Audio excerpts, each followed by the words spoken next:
Séance alors qui est enregistrée, qui sera diffusée en différé, parce que vous avez vu que dans la ville, il y a des gens qui trafiquent et qui tripotent nos armoires de fibres optiques, etc., et que ça a complètement déréglé le système de transmission.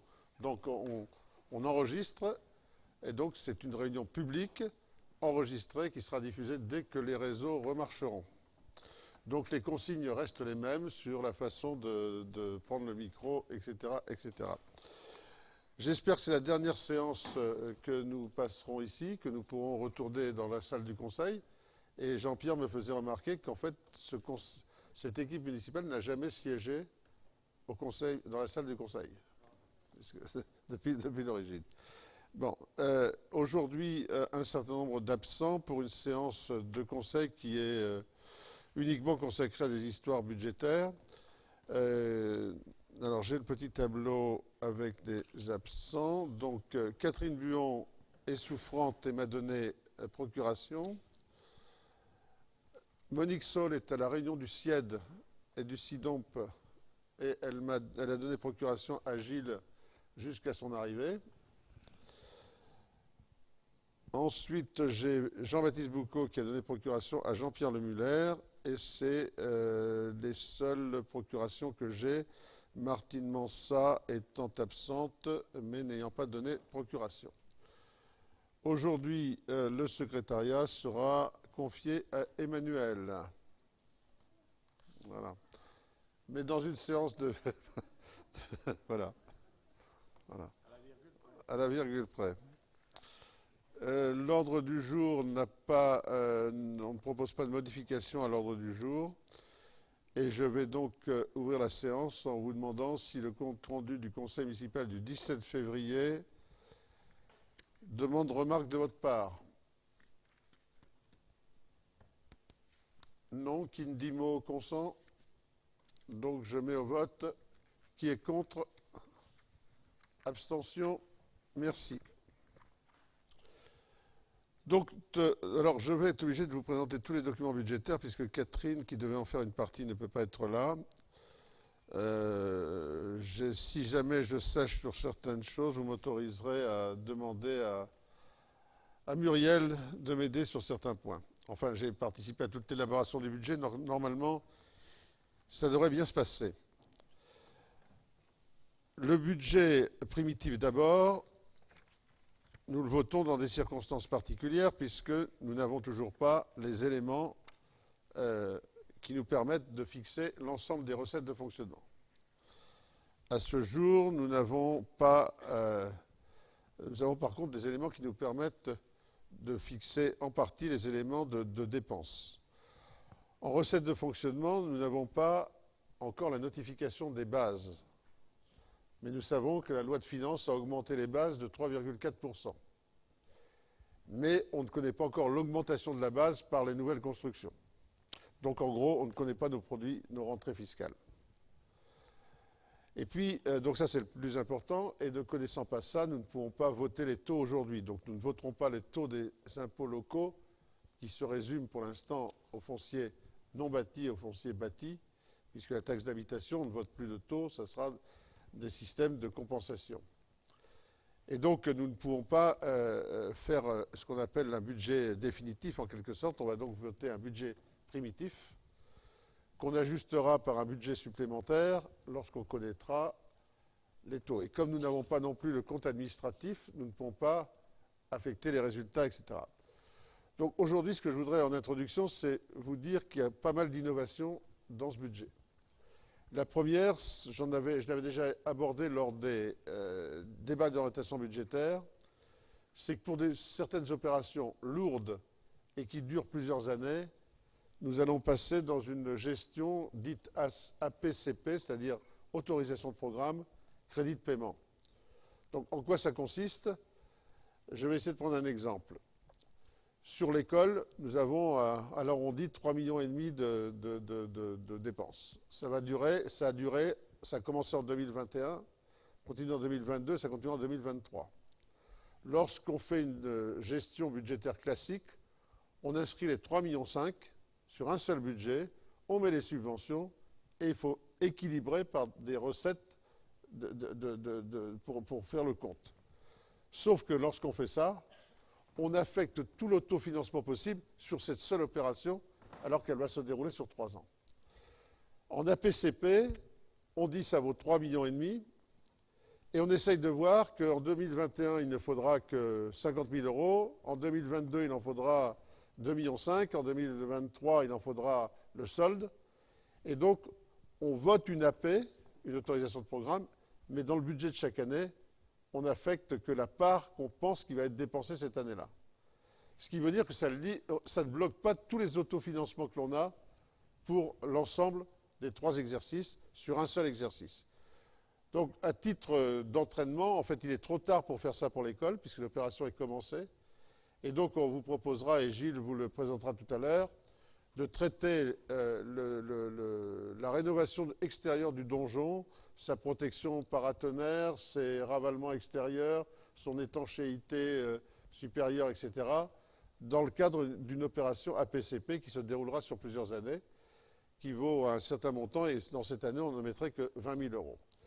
En mettant ça, on étale nos dépenses, non pas qu'on les cache sous le tapis, mais on les étale en permettant de ne pas bloquer d'autres opérations lorsqu'on ne dépense pas d'argent sur ces opérations pluriannuelles. Ça, c'est le premier point qui va un peu changer notre méthode de travail.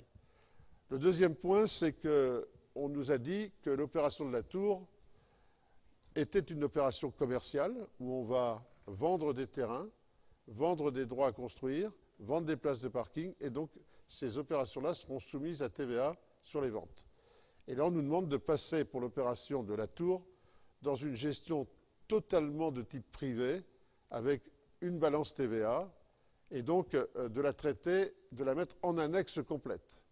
Et pour la mettre en budget annexe dit commercial, en quelque sorte, il faut que l'on retrace toutes les dépenses qui ont été faites depuis l'origine. C'est-à-dire qu'on remonte à l'achat du terrain.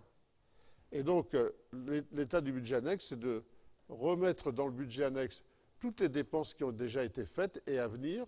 Et donc, on y a mis à la fois l'achat du terrain, c'est-à-dire que la commune va en quelque sorte vendre le terrain à son budget annexe, hein, et donc elle va avoir une recette dans son budget principal. Ensuite, on fait toutes les opérations là-dedans. Et puis à la fin, donc la TVA sera complètement transparente, puisqu'au lieu de récupérer la TVA par le FCTVA à seulement 15% de la valeur de la TVA, nous aurons une balance de TVA et nous paierons la TVA sur les, que je ne me trompe pas, sur les ventes ou sur lesquelles on paye la TVA sur les ventes et on récupérera la TVA que l'on fait sur les dépenses. Et donc, et à la fin, c'est zéro, puisque nous n'aurons pas du tout de balance TVA là-dedans. Donc on y gagne un petit peu par rapport au FCTVA où on ne récupère pas tout, mais nous serons là en totalité de budget annexe. Et donc à la fin de l'opération, si l'opération est déficitaire, avec toutes ces écritures depuis le début, si elle est déficitaire, la commune, le budget principal devra donner une subvention au budget annexe pour équilibrer le déficit. Si le budget annexe est excédentaire, on va clore l'opération lorsqu'elle est finie et l'excédent va revenir au budget de la commune. Donc, dans le système où on a construit le projet de la Tour, on aura au moins comme excédent le prix du terrain. C'est-à-dire que le prix du terrain va rentrer dans le patrimoine du budget annexe et à la fin ressortira pour être restitué. Et suivant le coût définitif des travaux, le prix de vente exact de nos places de parking, etc., nous espérons un excédent supplémentaire qui sera à ce moment-là restitué à la commune. Donc ça, c'est une opération un peu complexe que Muriel a mis en forme avec les conseils de la DGFiP. Il y a eu beaucoup d'allers-retours et qui se traduit par ce premier budget annexe. Enfin, comme je vous le disais, c'est un budget qui est où nous ne connaissons pas encore le compte administratif de l'année. Donc nous, on le connaît, on connaît la valeur de l'excédent de fonctionnement. On l'avait déjà donné au cours du débat d'orientation budgétaire. Nous connaissons donc l'excédent de fonctionnement, nous connaissons l'excédent d'investissement. Par contre, on n'a pas le droit pour l'instant d'affecter ces résultats tant que le compte de gestion de la trésorerie n'a pas été lui-même adopté. Donc nous ne pouvons pas, nous avons environ 420 000, je crois, de mémoire d'excédents de fonctionnement. Une partie, je vous l'avais dit, serait gardée en fonctionnement pour les dépenses de fonctionnement exceptionnelles, dont je vous rappellerai la liste un peu plus tard. Mais en gros, on avait 200 240 000 euros de possibles pour aller en investissement. Cela, on ne peut pas compter dessus maintenant en investissement. On ne peut pas non plus compter dans ce budget les reports. Ce n'est que quand le compte de gestion et le compte administratif ont été approuvés qu'on pourra faire ça. Donc on fait un budget qui s'appelle justement primitif, parce qu'il ne prend pas en compte ces éléments-là, et il ne prend pas en compte non plus les recettes supplémentaires que l'on pourrait avoir lorsqu'on aura la connaissance des bases fiscales. La seule chose que je vous proposerai, c'est de laisser le taux des impôts au même niveau que l'an dernier, qu'on ne vote pas d'augmentation, puisque je vous ai dit par ailleurs que les bases ont évolué de 3,4%. Donc voilà les principaux éléments que je peux vous donner par rapport à la construction de ce budget. Donc, c'est un budget tout à fait provisoire. Le P pourrait vouloir dire provisoire. Mais on a essayé de vous donner dans un tableau qui a dû être distribué sur table, je crois, au moins pour l'investissement, un grand tableau qui vous dit ce que seront les choses à la fin.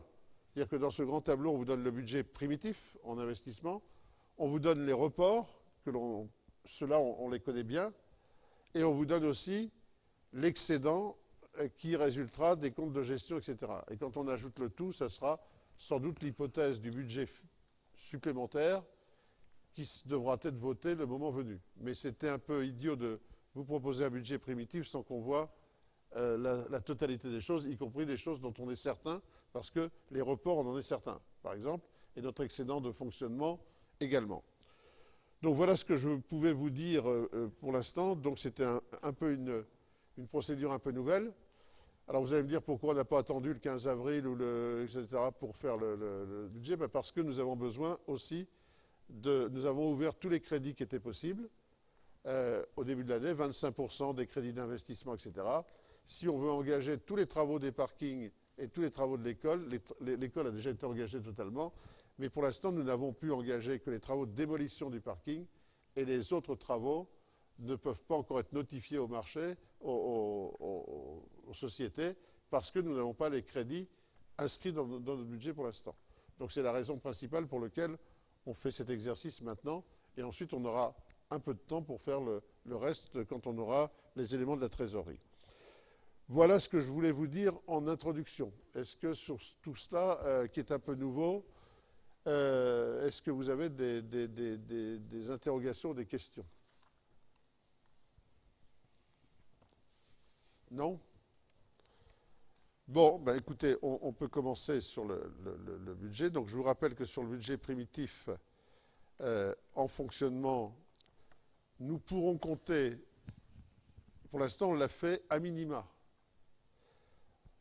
Ne sont pas comptées dans ce budget primitif les charges exceptionnelles qui ne seront à financer qu'une fois, parce que si on les comptait maintenant, on n'aurait pas assez de sous pour les faire, puisqu'on compte les financer, ces trucs exceptionnels, par l'excédent, une partie de l'excédent de 2021. Alors je vous rappelle de mémoire que parmi ces choses exceptionnelles, il y a la partie qui concerne le 95 rue de Paris, la démolition du logement insalubre, etc. Il y a la cotisation à l'archéologie, 60 000 euros par an pendant 4 ans, ce qu'on doit à l'établissement public foncier d'Île-de-France. Il y a l'enlèvement de la décharge sauvage qui se crée près de la déchetterie pour environ 10 ou 12 000 euros. Il y a des frais de contentieux possibles. Je vois que je ne me trompe pas parce que chaque fois que je dis quelque chose, Muriel fait oui. Et puis pour le reste, les frais de contentieux, les frais d'avocat, nous avons des frais d'indemnité à faire parce que nous avons perdu un procès sur les logements qui sont sur la place de la Boldo-Florine, parce qu'il y avait des problèmes d'étanchéité entre les deux logements, mais nous avons perdu le procès. Et donc toutes ces charges-là ne sont pas dans ce budget, mais ce seront des dépenses obligatoires. Et on les financera par une partie de l'excédent de fonctionnement. Ce qui n'est pas dans ce budget non plus, ce sont tout ce que nous ne savons pas encore.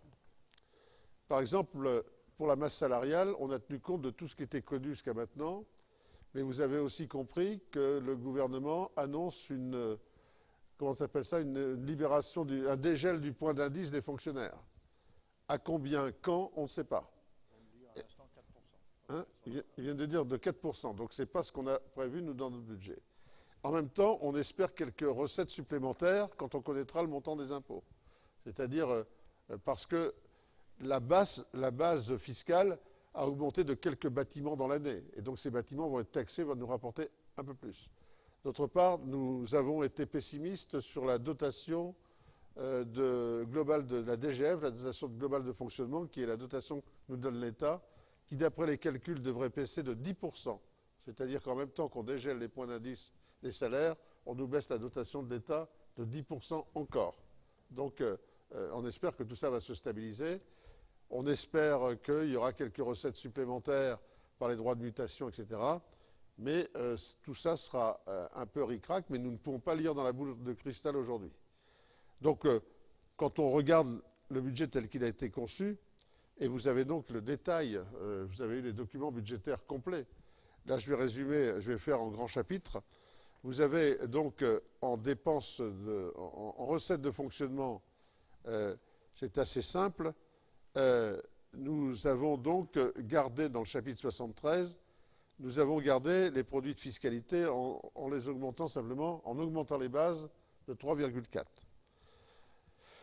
Sur le reste, j'insiste sur le chapitre 75, parce que, ah oui, alors la recette DGF, on pense que nous aurons moins 10%.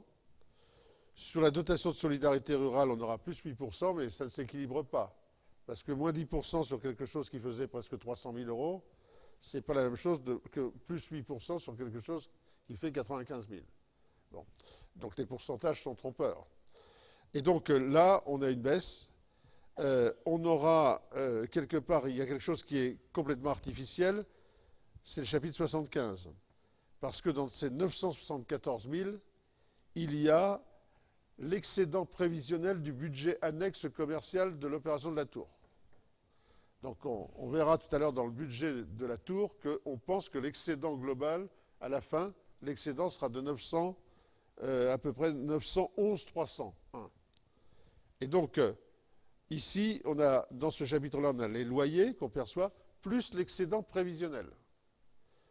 Et donc cet excédent prévisionnel, il équilibre en partie, il est composé avant tout du prix de vente du terrain de la Boldo qu'on a vendu au budget annexe. Donc cette valeur-là, vous ne l'aviez pas l'an dernier, on n'avait pas des revenus des immeubles à ce montant-là, mais c'est la mécanique du budget qui permet ça. Donc, quelque part, ce budget est équilibré à 4 519 292, mais vous remarquerez que dans les seules choses que l'on pourrait avoir comme bonne surprise, c'est bien sûr l'augmentation des produits fiscaux, et nous aurons aussi, sans doute, j'espère, une bonne surprise sur la DGF, qu'elle ne soit pas de moins 10%. On a fait les calculs de simulation, mais on verra bien à la fin. Et puis nous aurons aussi, sans doute, un peu de rab aussi sur les dotations, les droits de mutation, qu'on n'a pas mis au niveau de leur revenus de l'an dernier. Voilà. On a à peu près 20 000 euros dans les prévisions en dessous de la recette que nous avons eue l'an dernier. Donc tout ça, voilà ce que ça va donner en recettes. Et en charge générale, là-dedans, si on n'a pas inscrit les dépenses exceptionnelles dont je vous ai parlé tout à l'heure, puisqu'on attend la recette. Par contre, en charge générale, c'est clair que la prévision sur la hausse des fluides, tous les fluides, électricité, fuel, essence et gaz, on a mis globalement 4%. On n'en sait rien. Je ne sais pas ce que ça donnera. Moi, je ne sais pas. Je veux bien mettre 20%, mais on ne saura pas l'équilibrer. Et on verra au fur et à mesure de l'année quels efforts il faudra faire de réduction par ailleurs. Mais pas plus que vous, je ne sais où on va sur l'augmentation d'énergie aujourd'hui. Sur les charges de personnel, on a 6% en plus par rapport à l'an dernier, parce que cette année, les postes ont été pourvus dès le 1er janvier. Il n'y a pas eu d'économie sur des mois de vacances de poste. ni pour la chef de projet Petite Ville de demain, ni pour la direction générale qui était venue en cours d'année avec une période où nous n'avions eu personne. Donc là, c'est plein pot toute l'année. C'est plein pot toute l'année avec quand même des recettes en fait en charge de personnel net. On n'est pas à ce niveau-là puisque nous avons des recettes, des subventions pour le salaire de la chef de projet sur toute l'année qui seront encore peut-être majorées si, on l'a vu ce matin dans une réunion, si on a un volet sur l'habitat. Et donc là, on a une recette de, je ne sais plus, de quelque chose comme 25 ou 30 000 euros sur le salaire de la chef de projet qui vient en diminution, qui va réduire un tout petit peu l'augmentation qui est là. Mais globalement, si le dégel du point indiciaire du fonctionnaire est à 4%, comme tu le dis, ben là, on ne tiendra pas trop. Hein, il faudra qu'on fasse des économies ailleurs, mais en tout cas, pas sur l'énergie électrique. Non. Le reste, je n'ai pas grand-chose à dire sur le reste. Les charges de gestion courante, il y a notamment une petite baisse parce que nous avons un adjoint en moins cette année, une année complète, et donc une indemnité qui a été supprimée. Et puis, nous avons dans les charges on a aussi les subventions aux associations. Et tout à l'heure, Philippe vous montrera que c'est contenu par des rééquilibrages, mais que la masse globale est contenue. Enfin, les charges financières, ben, comme on n'a pas emprunté, ça baisse petit à petit au niveau des intérêts. Et on retrouve ici un virement à la section d'investissement qui est complètement anormal. Mais ce virement à la section d'investissement, c'est uniquement les 911 000 tout à l'heure d'excédent de fonctionnement, d'excédent du budget annexe qui doit retourner à l'investissement parce que c'est de là que vient la vente, le patrimoine, l'achat du terrain était en section d'investissement. Et donc le produit, on le ramène là. Donc c'est très compliqué, il faut le refaire passer par le fonctionnement pour le ramener à l'investissement. Donc tout ça, ça vient un peu troubler la lecture parce qu'on se dit qu'est-ce que c'est que ces chiffres, d'où ils viennent, etc. Voilà un peu l'itinéraire de cette affaire-là. Les choses sont donc équilibrées à 4 519 292,44 pour l'instant, avec ces incertitudes dont j'ai parlé. Et donc, lorsque nous ferons le budget supplémentaire, la dépense et la recette augmenteront au minimum de 144 000, qui est la partie de l'excédent fonctionnement que nous garderons en fonctionnement pour équilibrer les charges exceptionnelles de l'année dont j'ai fait la liste tout à l'heure. Par rapport à l'excédent que nous espérons de 423 000 euros, les 278 000 de différence seront portés à l'investissement. Sauf si l'équilibre à ce moment-là se trouve difficile à faire parce que augmentation de salaire, etc. Et s'il fallait garder aussi en fonctionnement 10 ou 15 000 euros pour équilibrer à la marge les choses, on le ferait, parce que sinon ce serait aller rogner partout. L'électricité, on ne pourra pas rogner, le fuel non plus. Même si on donne des consignes, on a commencé à donner des consignes d'éteindre, etc. Mais sans doute que c'est plutôt sur le virement à la section d'investissement, le moment venu, qu'on pourrait proposer des ajustements. Mais ça, on le verra quand on aura tous les éléments à ce moment-là. Donc maintenant, on peut peut-être passer aux détails. Vous avez dans le bouquin là, qui vous est donné, vous avez ligne par ligne tous les éléments. Je veux bien qu'on les balaye ensemble si vous avez des questions. J'ai surtout voulu vous dire qu'en gros, ils sont à peu près définitifs, ces chiffres-là, sauf sur les rentrées d'argent. Voilà.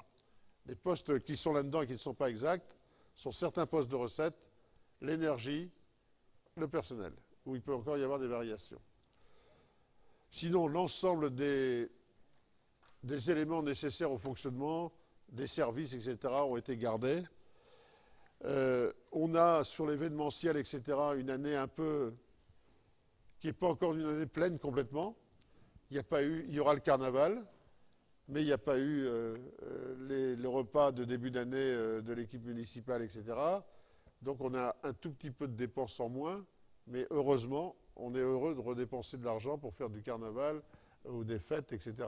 Donc on n'a pas tout à fait l'année pleine en événementiel, est un peu moins qu'une année pleine, mais il y a un petit peu d'économie par annulation jusqu'à, je sais pas, on a le spectacle, le petit spectacle à la salle de la Grange était une des premières manifestations que nous refaisions depuis toutes les contraintes. Et donc là, on redépensera que le carnaval et on espère que l'ensemble des manifs seront maintenus. Vous avez eu ce budget sous forme papier aussi, donc vous avez pu, pour ceux qui le voulaient, regarder point par point le fonctionnement. Est-ce qu'il y a des questions sur une ligne ou sur une autre? Dans le fonctionnement, il y a les associations. Peut-être qu'on peut donner dès maintenant la parole à Philippe en tordant un peu l'ordre du jour pour que sur les associations, il vous fasse un point de façon à ce que quand on votera le budget, on ait voté aussi le montant des associations. Donc je laisse la parole à Philippe.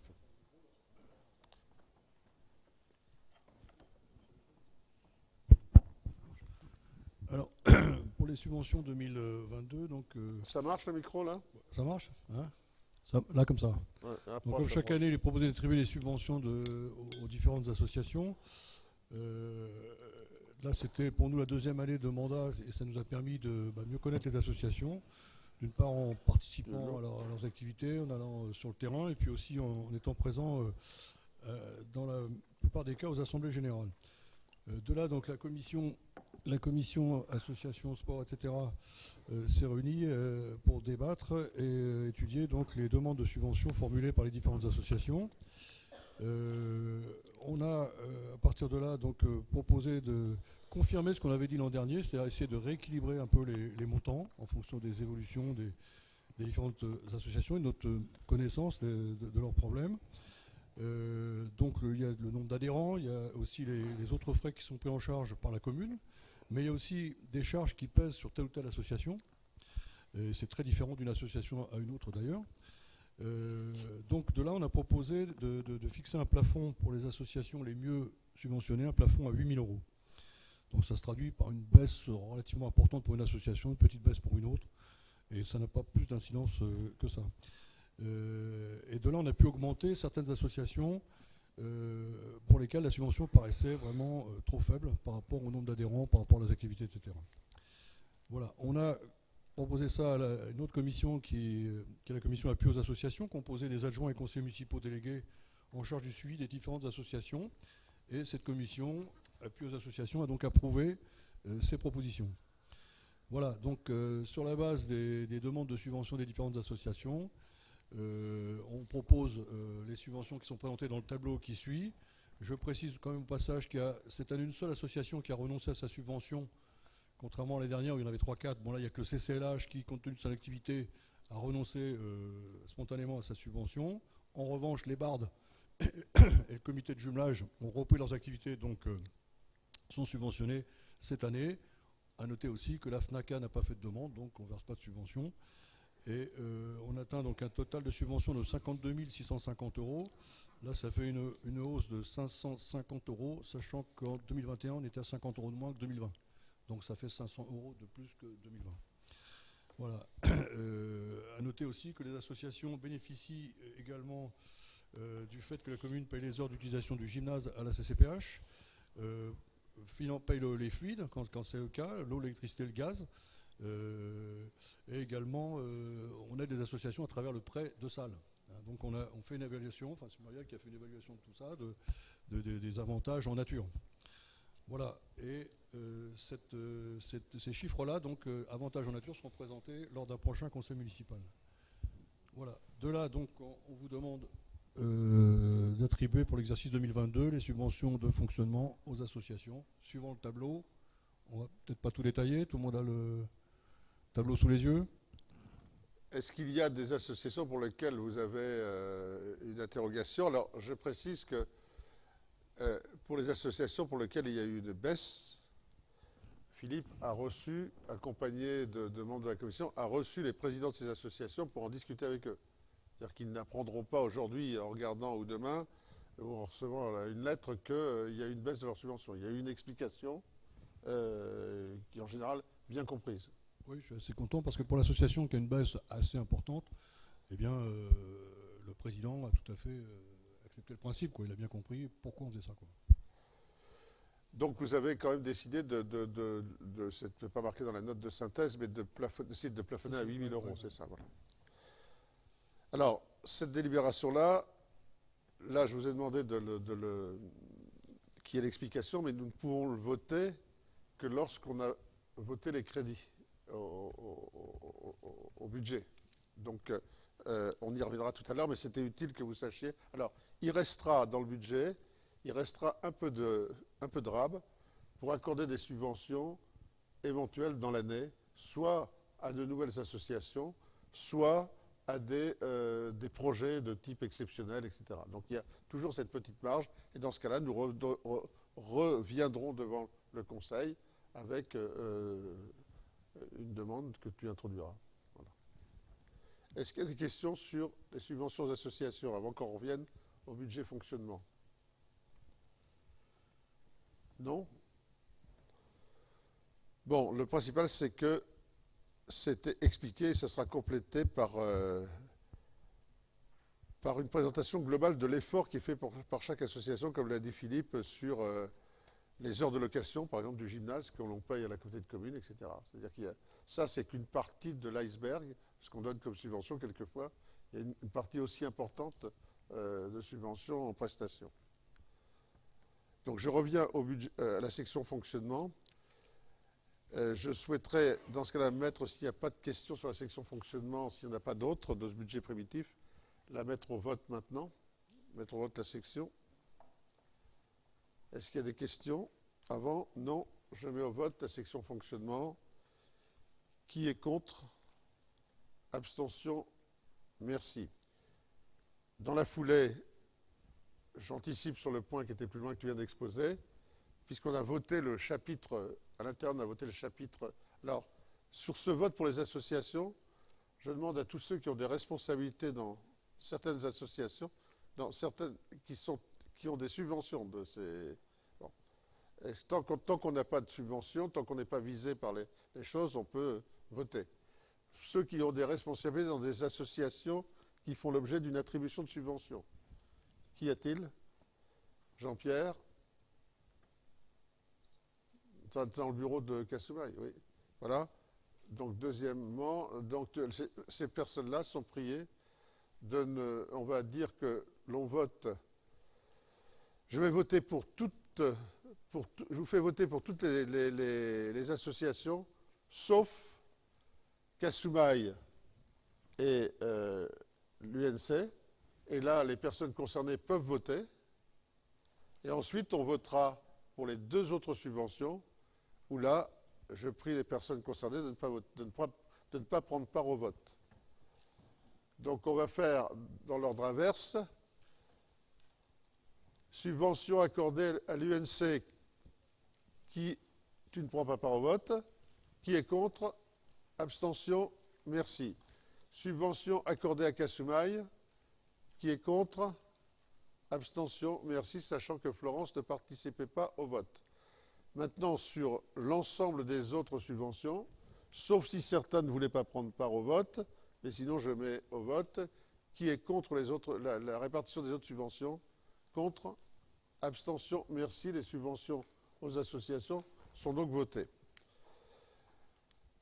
Nous allons passer à l'investissement. Alors, l'investissement, vous avez un grand tableau. J'espère que moi, je l'ai aussi.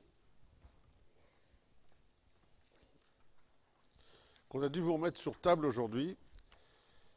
Et donc, qui essaye de vous dire quelle sera la situation globale du budget lorsqu'on aura effectivement les comptes administratifs, les reports et le virement depuis la section d'investissement, depuis la section fonctionnement.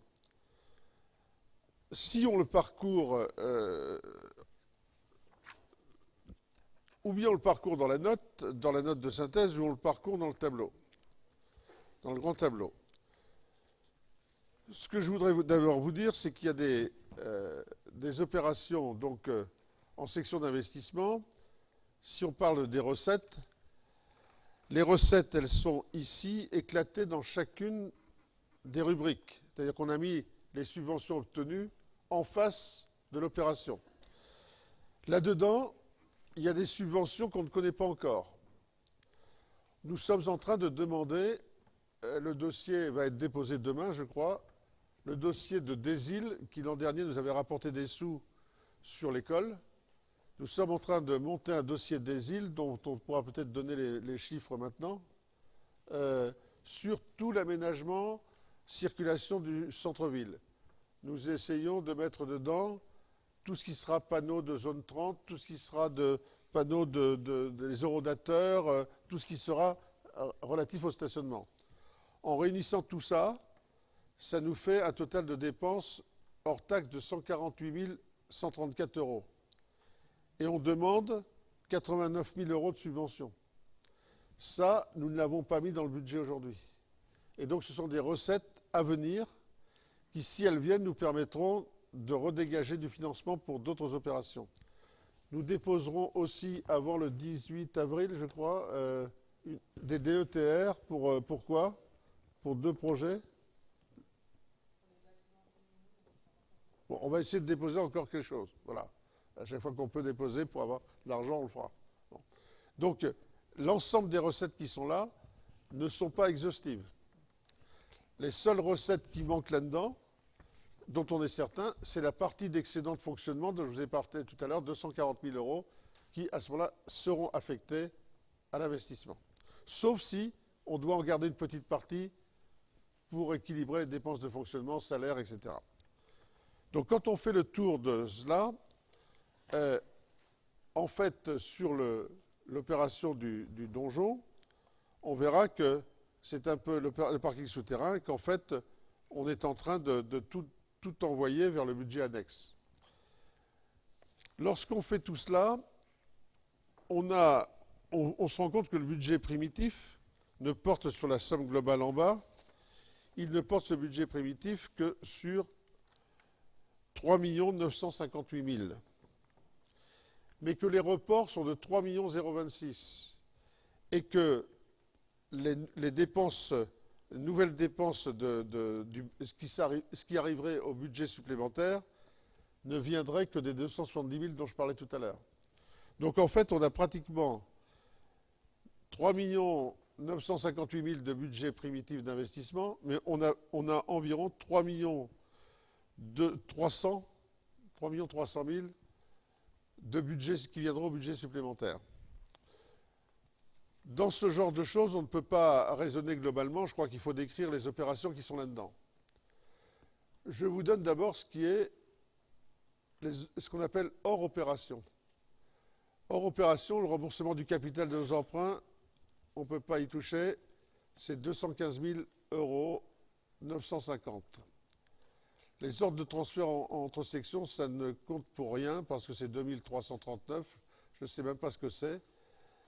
Les opérations patrimoniales, on a surtout les histoires de voitures. La Peugeot 108, on les inscrit dans le patrimoine. C'est-à-dire que la Peugeot 108 qui nous a été, qui est un don du département, passe dans le patrimoine, est inscrit dans le patrimoine, ainsi que la Baladine qu'on va récupérer, qui était au CCAS et qu'on va récupérer. Les travaux effectués pour le compte de tiers, c'est ce que j'avais expliqué lors du débat d'orientation budgétaire, c'est ce que l'on fait au 95 rue de Paris, qu'heureusement, on a pu passer, grâce à la DGFiP, en investissement et ne pas garder en fonctionnement, parce qu'en fonctionnement, ça grevait encore énormément les dépenses de fonctionnement. Ensuite, on a mis des carnets pour le donjon. On a mis les carnets d'entretien qui sont, mais surtout, une première partie des travaux. Je vous ai expliqué tout à l'heure, Gilles vous l'expliquera, que sur l'opération du donjon, une opération de 180 et quelques mille euros, je ne sais plus, sur plusieurs années, on ne met que 20 000 euros cette année. Le groupe scolaire, c'est le solde des travaux qui reste engagé auprès des titulaires des marchés de travaux. Qu'est-ce qui reste comme entreprise? Non, le groupe scolaire.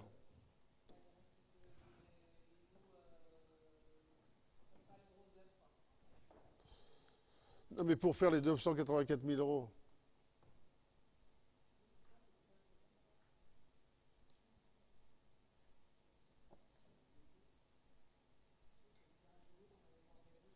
Oui. Donc c'est le gros œuvre. D'accord. Donc qui ne pouvait pas être engagé dans le cadre des crédits qu'on a ouverts des 25%. Le parking public, c'est la totalité des travaux, sauf le lot démolition qu'on avait déjà notifié. Et donc là, c'est en quelque sorte une rétrocession totale dans le budget annexe.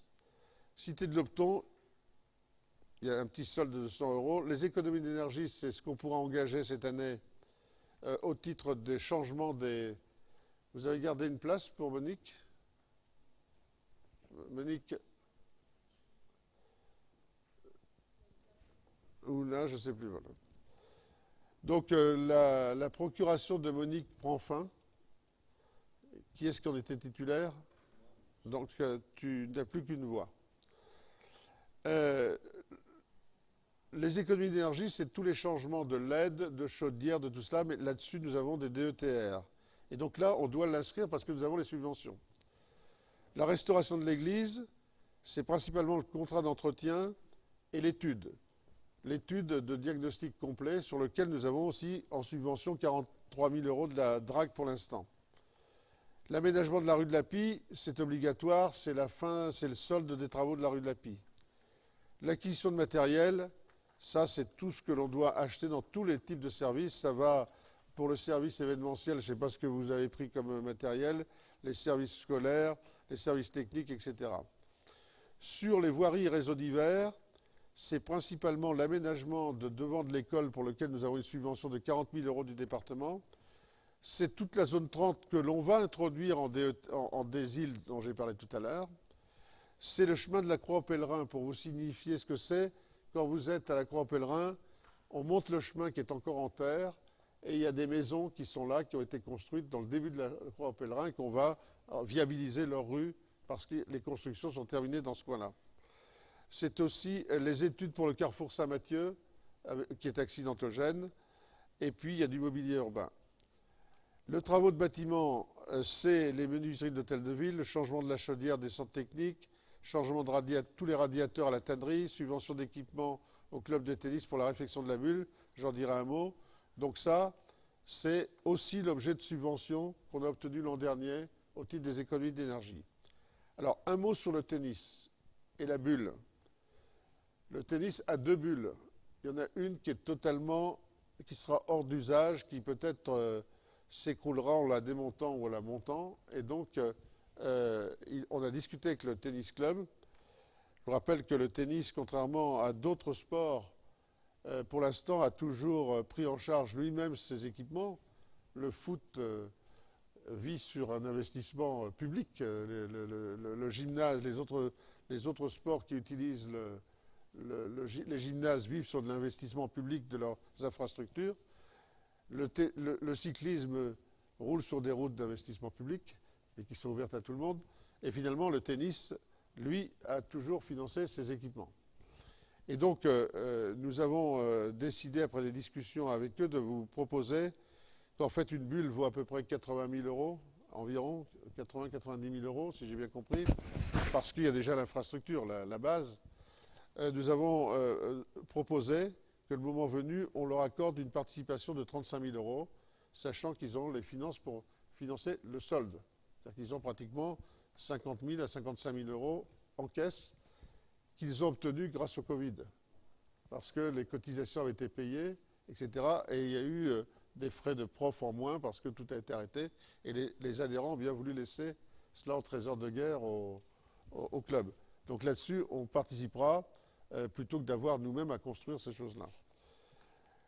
Les opérations foncières, ça compte pour rien. L'extension de la vidéoprotection, nous avons demandé une subvention au FIPD et on ne le fera que si on a une bonne réponse à la subvention.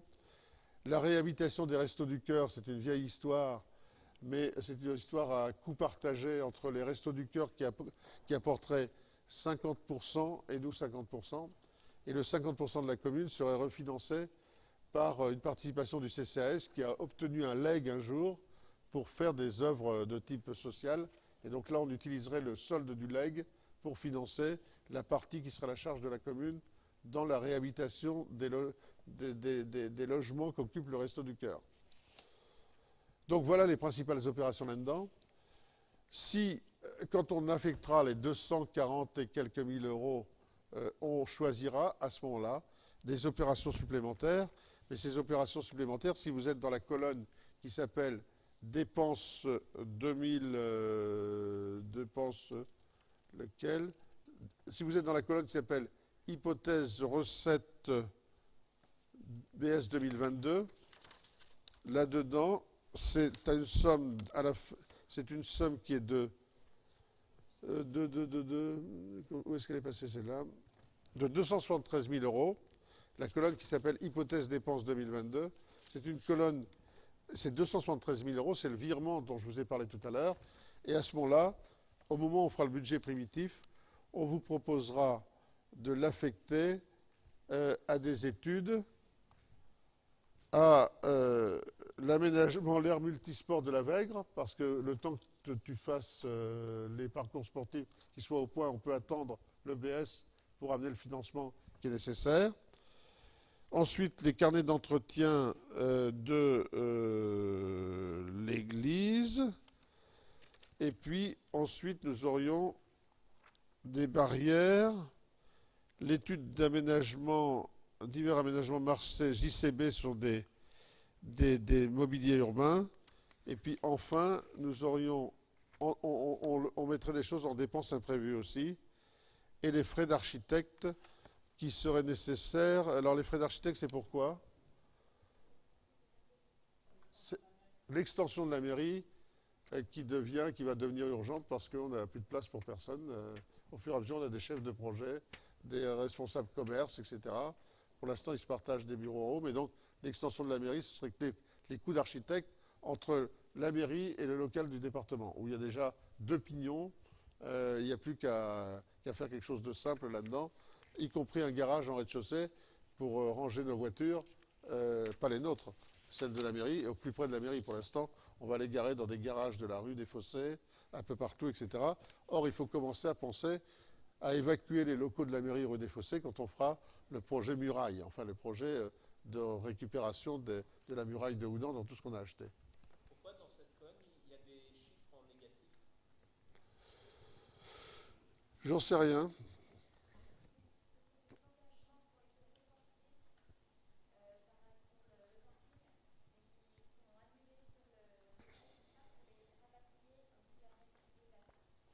En fait, tu l'as 2 fois. Ce chiffre-là, par exemple, en haut de la page, là, tu as exactement ce que tu dis. En haut de la page 3, il est enlevé du montant des dépenses reportées. Il est enlevé des dépenses, il est mis en dépenses reportées, c'est ça?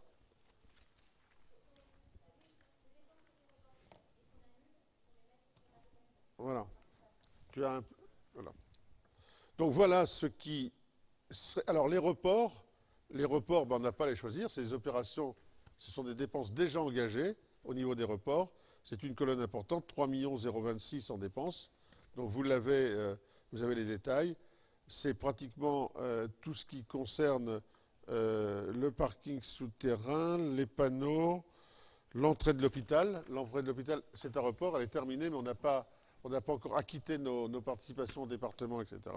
Donc vous avez toute la liste qui est ici, les travaux de rue de l'Api qui sont à finir de payer, etc., etc.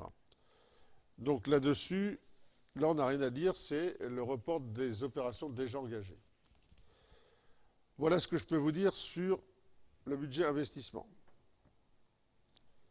Avec cette complexité qu'on envoie quelque chose dans le budget annexe commercial. Avez-vous des questions là-dessus? Donc en fait, il y a 3 millions et quelques de reports qui sont des exercices imposés et 3 millions d'exercices libres nouveaux. Voilà. Donc la colonne BS 2022, là, on ne votera qu'après. Il faut connaître les résultats. Enfin, on ne le votera qu'après. Uniquement la colonne BS 2022. Les reports sont automatiques. le budget primitif, on le vote aujourd'hui, et il n'y aura finalement que les 270 000 euros affectés dans le BS, mais on devra approuver les reports, ça c'est automatique, prendre les 273 si c'est ça, et si c'est plus élevé parce qu'on aurait de bonnes surprises sur les impôts, etc., ben ce ne sera peut-être pas 273 000, ça sera peut-être un peu plus. Non, dans ce sens-là, il n'y a jamais de problème. Voilà. Y a-t-il des demandes d'explications supplémentaires? Donc si ce n'est pas le cas, je fais au vote et puis il y a une clause de revoyure au moment du budget supplémentaire. Je mets au vote le budget primitif investissement. Qui est contre? Abstention? Merci. Je vais passer la parole à Gilles, je crois, dans l'ordre, pour présenter ces nouvelles modalités APCP. Bon, Monsieur le maire vous a présenté en introduction donc, cette réforme de l'instruction budgétaire qui permet de planifier donc, une dépense d'investissement sur plusieurs exercices budgétaires. Donc ça consiste en quoi? Ça consiste, on vote une autorisation de programme, c'est-à-dire on vote un projet pour un certain montant et on étale son paiement sur plusieurs exercices budgétaires en fonction bien sûr de la réalisation de ces travaux. C'est une dérogation donc au principe de l'annuité budgétaire qu'on connaît tous. Le montant global de l'opération est donc voté et ensuite on répartit son paiement sur les années. Ce qui vous est proposé aujourd'hui, c'est d'utiliser cette facilité budgétaire pour financer des travaux relativement importants au niveau du donjon et de les imputer sur 3 exercices budgétaires à venir, dont celui de cette année, donc 2022, 2023, 2024. Alors de quoi s'agit-il? Il s'agit des travaux de sécurisation et de consolidation des 4 phases du donjon. Comme vous avez pu le voir, par moment, il y a des chutes de pierre, donc il est important de sécuriser donc, ces faces. Il y a également des travaux d'étanchéité à réaliser en haut du donjon, au niveau de la terrasse et du tablier. Et puis, il y a la pose donc, du paratonnerre. Alors, pour l'ensemble de ces travaux, donc ce qui vaudra autorisation de programme, on propose un budget de 212 500 euros, réparti donc sur 3 prochaines années en crédit de paiement. La première année, on va vous proposer un budget relativement réduit parce que la première année sera principalement consacrée à des études, donc avec un architecte qui jouera le rôle maître d'œuvre pour définir et donc budgéter donc en détail les travaux et faire donc les appels d'offres pour trouver les entreprises. Alors, le donjon étant classé monument historique, donc il est possible d'obtenir des subventions. Et là, j'ai rappelé dans la présentation les principales les subventions que nous pouvons solliciter, qui, si on les obtient, bien sûr, viendront au crédit de l'opération. Il y a d'abord donc le Conseil régional d'Île-de-France qui peut intervenir à hauteur de 40% des dépenses éligibles, avec un plafond à 30 000 euros. Il y a également la DRAC qui peut intervenir à hauteur de 40% du montant donc de l'opération, mais limité par des tranches de 300 000 euros. Ce taux peut être augmenté donc de 10% sous réserve d'une condition à remplir, qui est que le Conseil régional d'Île-de-France intervienne lui-même à hauteur de 15%. Et enfin, il y a le Conseil départemental des Yvelines qui peut lui aussi apporter une aide financière à 40% de l'opération avec un plafond qui est supérieur, qui est à 85 000 euros. Voilà donc les 3 subventions qui seront demandées. Il est également possible de solliciter la Fondation du patrimoine, mais ce qu'il faut savoir, c'est qu'à la fin, on ne peut pas, nous, obtenir plus de 80% de subvention, 80% du montant total de l'opération. C'est-à-dire qu'il y a toujours un reste à charge pour la commune qui est au minimum de 20%. Donc voilà ce principe de facilité budgétaire, hein, autorisation de programme, crédit de paiement. Donc on le propose pour le donjon sur donc, les 3 années, avec une première année, donc un montant, un crédit de paiement de 20 000 euros, principalement pour financer donc, les travaux de l'architecte. Et ensuite, pour 2023 et 2024, 100 000 euros en 2023 et le solde 92 500 en 2024 pour l'exécution proprement dite des travaux. Voilà ce qui vous est proposé en délibération. C'est donc d'adopter cette autorisation de programme, donc qui sera la première de l'année 2022, hein, travaux donjon, pour le montant indiqué, 212 500 euros, avec sa ventilation en crédit, hein, en 2022, 20 000 euros, 2023, 100 000 euros, 2024, 82 500 euros. Dire que les crédits de paiement seront inscrits donc, aux 3 budgets, 2022, 2023, 2024. Et enfin, autoriser M. le maire à prendre toutes les mesures nécessaires à l'exécution de la présente délibération. Bon, je crois que merci Gilles, ça illustre parfaitement bien ce qu'on disait en introduction. Si on le mettait sur un seul exercice, il faudrait inscrire les 212 000 maintenant, mettre des subventions incertaines, même si, et donc admettons qu'on ait l'assurance que que 50 000 euros de subvention, il faudrait mettre pratiquement 162 000 d'autofinancement, ce qui empêche de faire d'autres travaux. Là, en faisant cela, on s'oblige à l'étaler sur... Enfin, on pourrait très bien le ramener sur 2 ans simplement. Simplement, nous allons inscrire cette année que 20 000 euros, tout en commençant l'opération. Et donc, petit à petit, nous allons connaître les recettes que nous pouvons obtenir quand nous aurons le diagnostic. Et donc, nous aurons aussi les recettes qui s'étaleront sur les 3 ans. Donc, on aura à la fin que le différentiel à mettre, et ça sera peu chaque année, par rapport aux 80% de subventions que l'on pourrait obtenir. Donc ça nous donne une grande souplesse de gestion. Par contre, les montants de crédit de paiement pour 2022 et 2023 sont obligatoires, seront des dépenses obligatoires du budget, mais on aura les subventions qui viennent avec. Alors, obligatoire du budget, sauf si on a une réduction du montant des travaux, parce qu'on en fait moins, parce que, etc., etc. Ou un peu plus, si on en faisait plus. Voilà à peu près la programmation pour l'instant. Quand on sera sur l'église, on fera aussi une opération APCP, parce que là, ça risque de se passer sur 5 ans ou 6 ans, parce qu'on sera en tranches successives. Donc voilà, c'est pas un tour de passe-passe, c'est simplement, aujourd'hui, toutes les collectivités font ça, sinon ils se bloquent avec une seule opération dans leur budget de l'année. Avez-vous des questions? Et merci à Muriel d'avoir... là, elle a fait un budget, plus l'innovation d'APCP, plus l'innovation du budget commercial qu'on verra après. Je mets au vote, contre, abstention, merci. Donc on va passer à un autre style de choses, donc je vous l'ai dit au départ. Dans la mesure où on vend des terrains, on vend des places de parking, on vend, etc., ça sera soumis à TVA.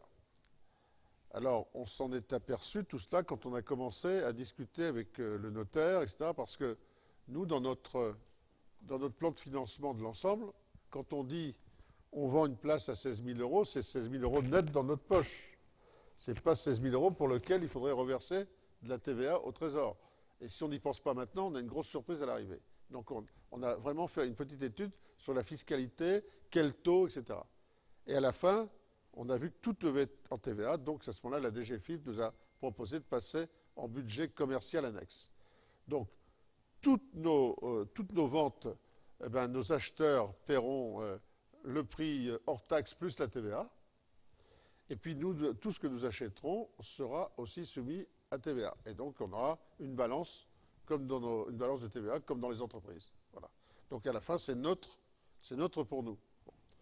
Et donc, ayant fait cela, ça va nous permettre maintenant, dans les prochaines réunions de conseil, de fixer les prix de vente des terrains, des places de parking, etc. On les fixera en hors taxe, et puis la taxe s'ajoutera dessus, mais on dira aux acheteurs, on dira dans la commercialisation, que ce sont des prix hors taxe et qu'il y a une TVA de temps dessus. Voilà. Donc, je vous l'ai dit, le budget annexe demande d'y mettre, de retracer tout ce qui est relatif à cette opération. Tout ce qui est relatif dans le passé. Donc dans le passé, il y a eu l'achat du terrain, plus des frais de notaire, etc. Il y a eu quelques travaux, des travaux de type gardiennage, ou etc., des sondages que nous avions faits au cours de la première étude, au cours de du premier projet. Et puis il commence à y avoir maintenant les travaux de géomètres, de ceci, de cela, à l'exception des seuls travaux d'assainissement qui vont commencer bientôt, qui sont supportés par le SIAM. Donc là, ça ne rentre pas dans l'opération, c'est une opération complètement à part, le changement de réseau d'assainissement.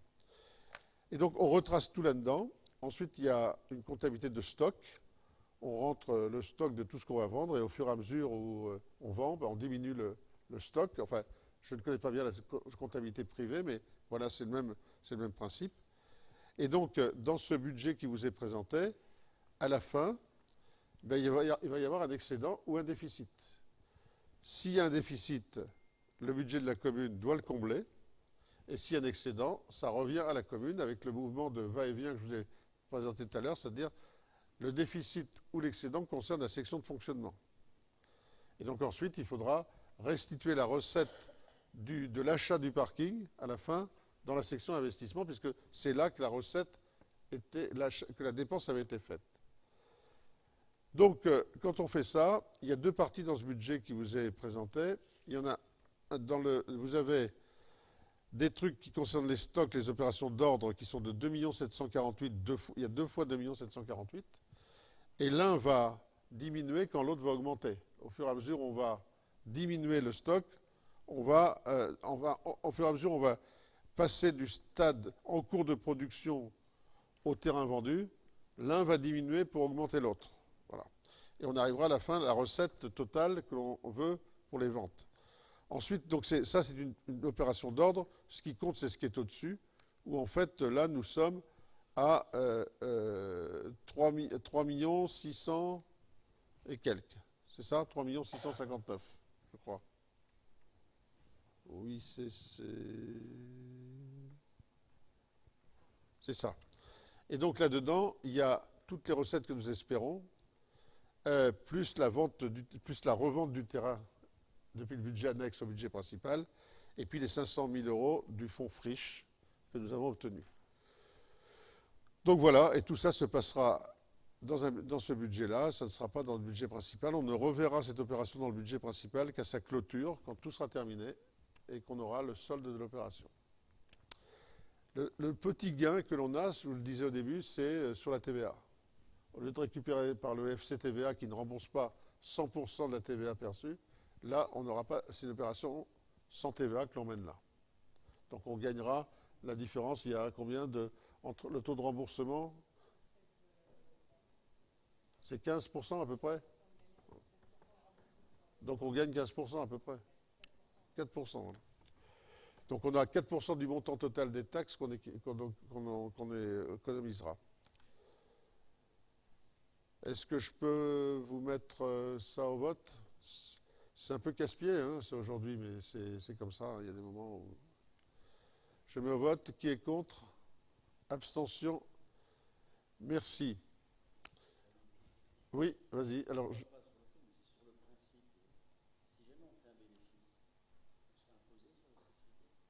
non, non, vous me rassurez, il n'y a pas de plus-value sur le bénéfice. Non. Ne suggère jamais ça à personne.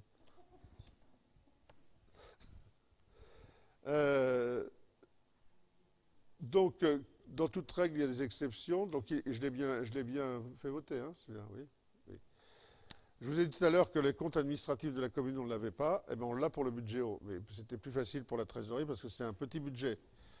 Donc, nous avons le compte administratif pour le budget haut. Je n'ai pas le détail. Vous l'avez eu oui, on l'a en petit papier. On l'a quelque part. Hein? Non, mais j'ai le tableau ici, mais je n'ai pas le détail des dépenses. Le compte de gestion, vous l'avez, des percepteurs?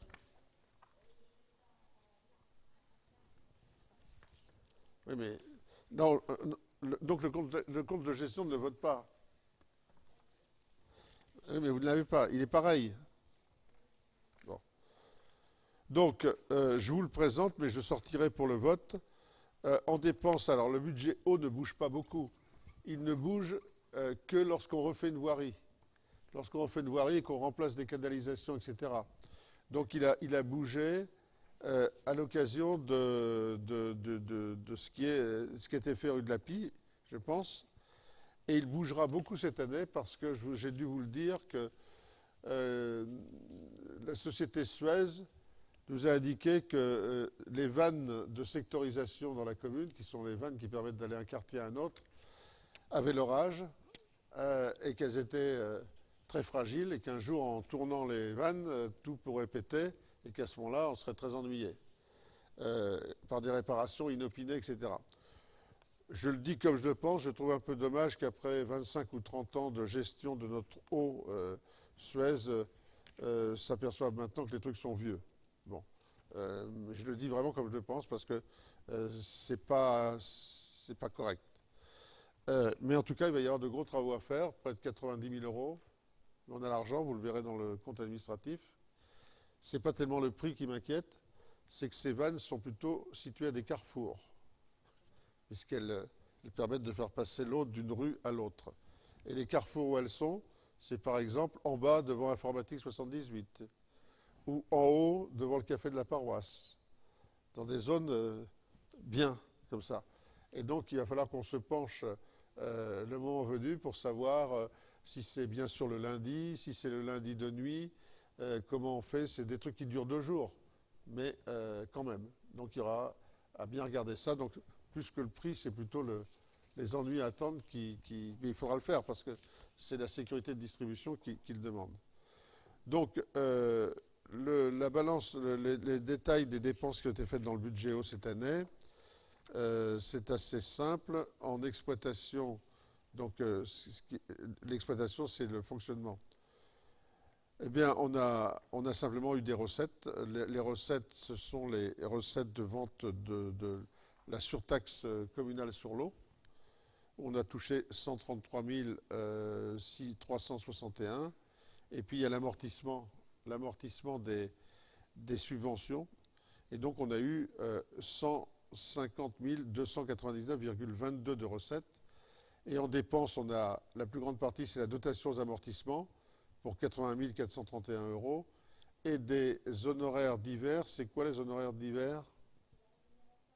Ah oui, c'est la rémunération à la performance du fermier Suez.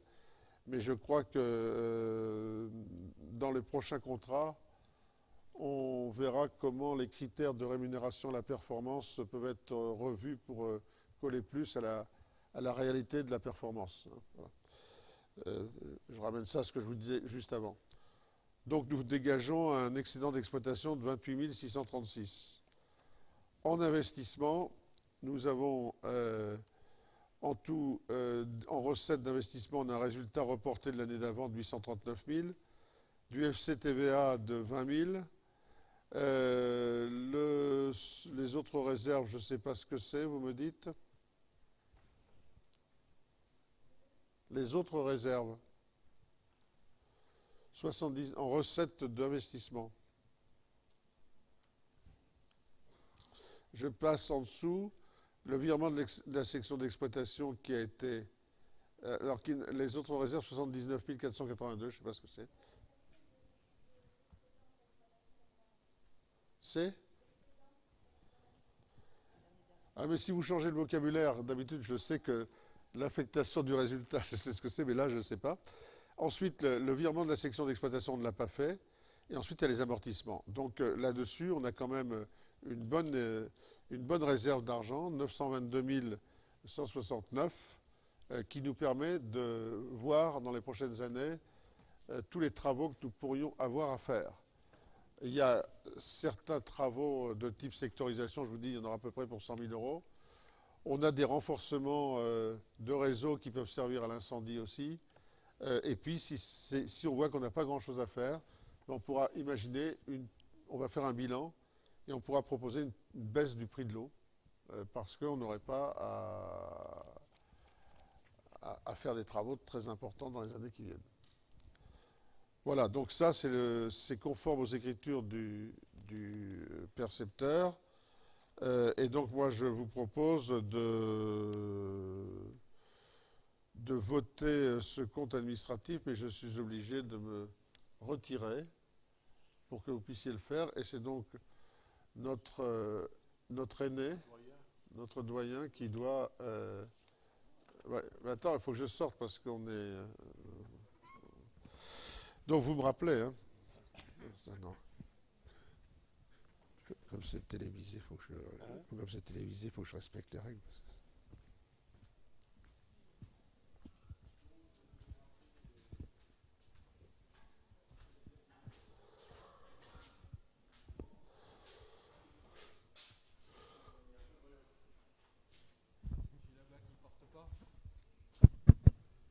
Voilà, donc je vais vous rappeler les chiffres de la synthèse des comptes. En recettes réalisées en 2021, en fonctionnement ou exploitation, il y a 150 299 €. Et en investissement, il y a 180 159 €. En dépenses réalisées en 2021, en fonctionnement, il y a 121 663 €. Et en investissement, 97 746 €. Résultat reporté de 2020, donc il n'y avait rien en fonctionnement, et il y a 839 756 € en investissement. Les chiffres du résultat de clôture, c'est 28 636 € en fonctionnement, en exploitation, et 922 169 € en investissement. Dans les recettes à réaliser, il n'y a rien en fonctionnement, ni en investissement. En dépenses restant à réaliser, il n'y a rien en fonctionnement, il y a 39 459 € en investissement. Le résultat budgétaire est donc de 28 636 € en fonctionnement et de 882 710 € en investissement. Après vérification par le service des finances de la concordance des chiffres entre le compte administratif du budget haut et le compte de gestion, il vous est proposé d'adopter le compte administratif ainsi que le compte de gestion du receveur municipal au titre de l'exercice 2021. Nous vous proposons donc d'adopter le compte administratif 2021 du budget haut tel que présenté, adopter le compte de gestion du receveur municipal pour l'année 2021, dont les écritures correspondent à celles de la ville pour le budget haut. Donc, qui est contre ce budget haut? Abstention. Je vous remercie. Le compte est adopté. Faut appeler le maire.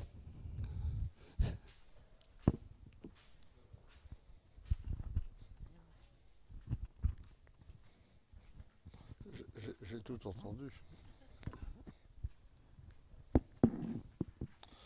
Bien, je vous remercie de l'adoption de ce compte administratif. L'objet est surtout de vérifier que les dépenses qui ont été faites sont conformes au budget qui avait été déposé. C'est surtout ça le but du compte administratif. Donc il est adopté, le compte de gestion du receveur municipal également. Et donc nous pouvons passer maintenant au budget primitif avec l'affectation des résultats. Là, on peut faire l'affectation des résultats. Donc on a vu qu'il y avait en fait 28 636 d'excédent de fonctionnement. Donc on vous propose tout simplement de le passer en réserve de la section d'investissement au BP 2022. Je fais simplement une remarque, c'est que on a vu que l'excédent de fonctionnement est de 28 000. C'est peu. C'est peu parce que si les rémunérations de la performance augmentaient ou qu'on ait une dépense imprévue de fonctionnement, dans ce cas-là, on ne serait plus capable de mettre notre section de fonctionnement en équilibre.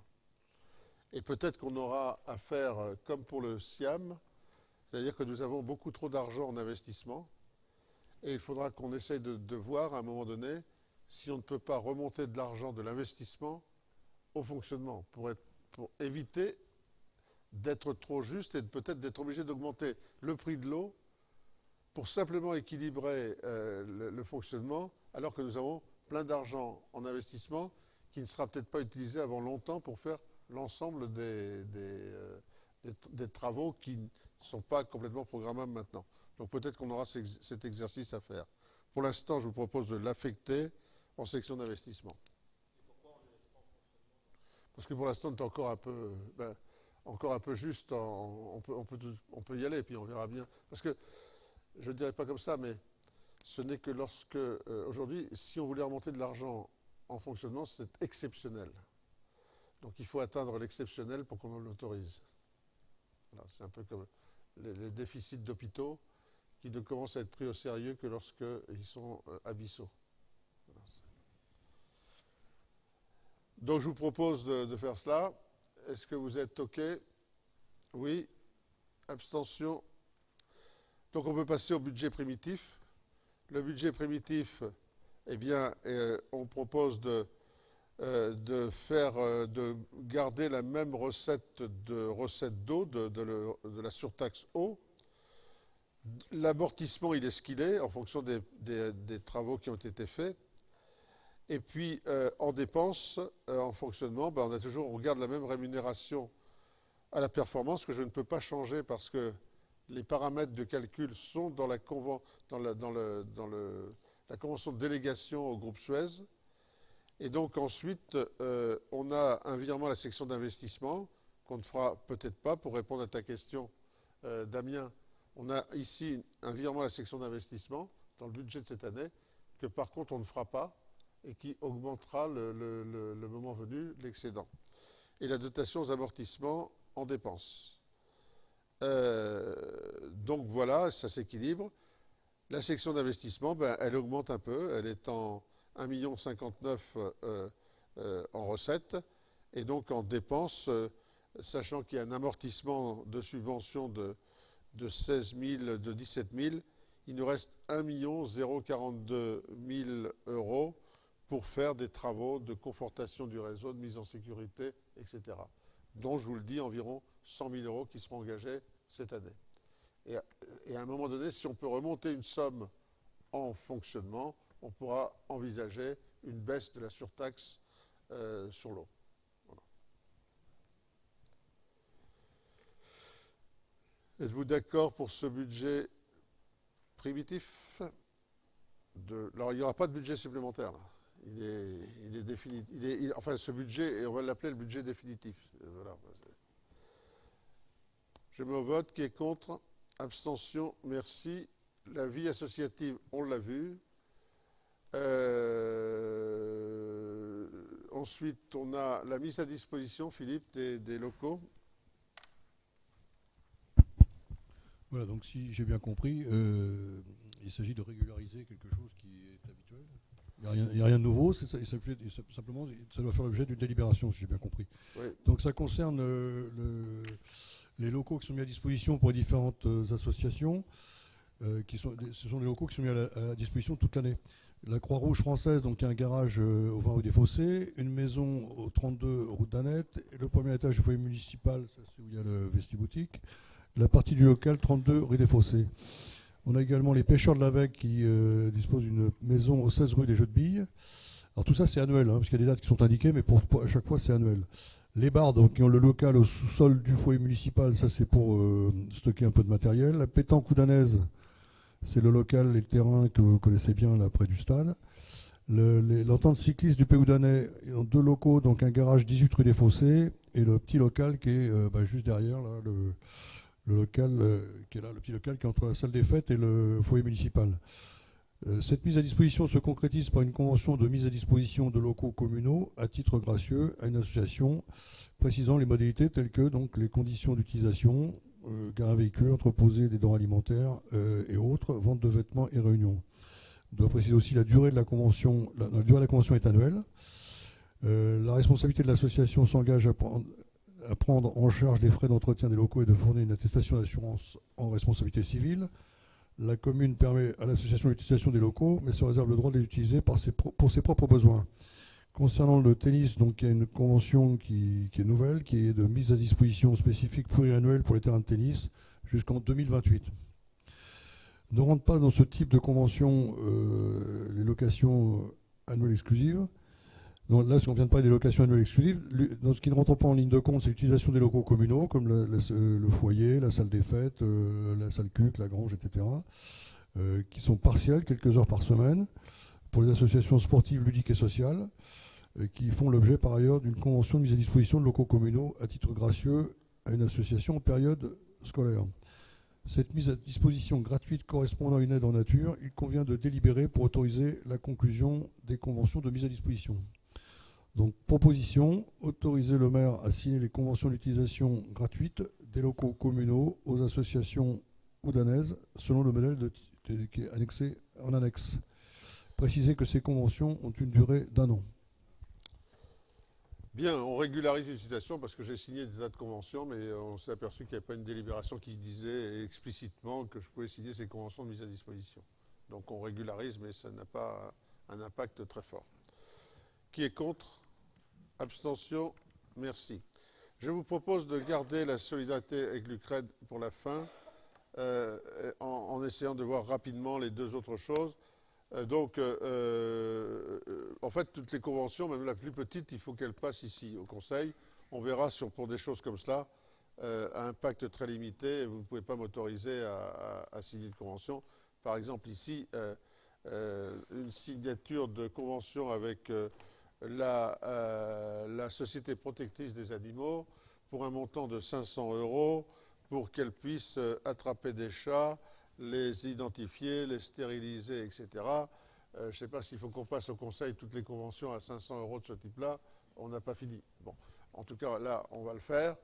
Est-ce que vous êtes d'accord pour que cette association, parce qu'il y a donc des correspondants dans Houdan qui se chargent de savoir s'il y a des chats à tel endroit, ils les attrapent, ils se les attrapent et ensuite c'est la SPA qui procède, etc. Bon.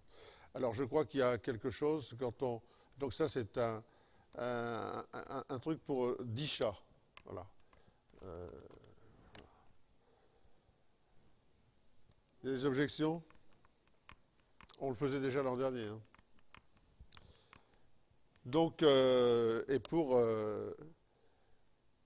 donc c'est 500 € pour 10 chats et pour pouvoir verser le solde de 500 €, donc on donne 50%. Vous voyez toute la comptabilité? 50%. Et puis ensuite, pour le solde, il faut un bilan quantitatif et un bilan financier des 500 € et combien de chats attrapés. Donc, on va peut-être simplifier un de ces jours. Hein, peut-être des acomptes de 250 et un solde de 250. C'est beaucoup d'écriture pour un service comptable qui est déjà bien chargé. Donc, on verra. Personne n'a voté contre. Merci pour les chats. Nous avons l'habitude de donner une subvention qui est fixée à 70 € pour chaque personne, chaque jeune de Houdan qui est en formation apprentissage, quel que soit l'endroit où il est en apprentissage. Donc ça, vous avez régulièrement des choses comme ça. Donc je vous propose de simplement voter pour cet élève-là. On ne donne pas son nom d'ailleurs là-dedans, parce que nous on l'a, mais pas vous. On donne 70 € au centre de formation des apprentis qui est dans l'heure. Donc c'est sans doute une formation spécifique pour qu'il soit là-bas. Je ne sais plus laquelle elle est. Mais on a ça régulièrement. Voilà. Êtes-vous d'accord là-dessus? On reconduit à chaque fois. On soutient beaucoup l'enseignement général, mais ça vaut le coup de soutenir l'apprentissage aussi de la même manière, dans des limites de forfait qui ont été tracées. Je mets au vote. Qui est contre? Abstention? Merci. On passe, si vous voulez, au débat sur le... Oui.